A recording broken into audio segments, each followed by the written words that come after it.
Jyotsna kidnap అయ్యేసరికి ఇక దాసు కంగారుగా పోలీసులను తీసుకుని శివనారాయణ ఇంటికి వస్తాడు.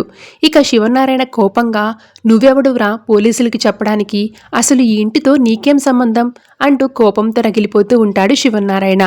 ఇక పోలీసులతోటి దశరథ్ మాకు మీ సాయం ప్రస్తుతం అవసరం లేదండి అని చెప్పేసి పోలీసుల్ని అక్కడి నుంచి పంపించేస్తాడు.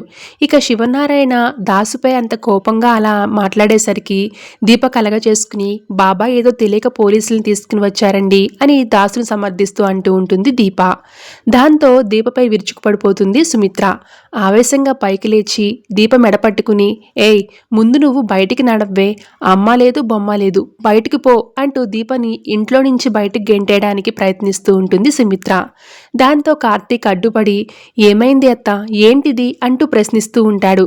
నీ భార్యకు నా కూతురంటే ఇష్టం లేదురా, ఇలాంటి ఇష్టం లేని వాళ్ళు నలుగురు పక్కన ఉన్నారంటే నా కూతురు ప్రాణాలతో రాదు, రాకూడదని కోరుకుంటారు కూడా అని అంటుంది సుమిత్ర.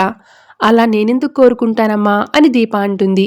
ఇక బాధగా సుమిత్రతో అలా అనగానే సుమిత్ర కోపంతో ఏడుస్తూ నువ్వెలాంటి దానువో నీ మాటలే నాకు అర్థమయ్యాయలే, బుద్ధి లేదా అని నా కూతురుతో నువ్వు మాట్లాడావు, నువ్వన్న ప్రతి మాట నాకు గుర్తుంది దీప అని అంటూ ఉంటుంది సుమిత్ర.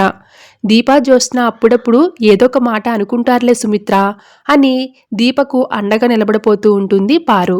దాంతో సుమిత్ర మరింత కోపంగా పారుతోటి మీరు దీపను సమర్థించకండి, మీరు దీపను సమర్థించాలనుకుంటే ఇది నా కూతురు విషయం, మా బాధలేవో మేము పడతాం, దీపా మీరు కాస్త పక్కకి వెళ్ళిపోండి అని సుమిత్ర కోపంగా అంటుంది.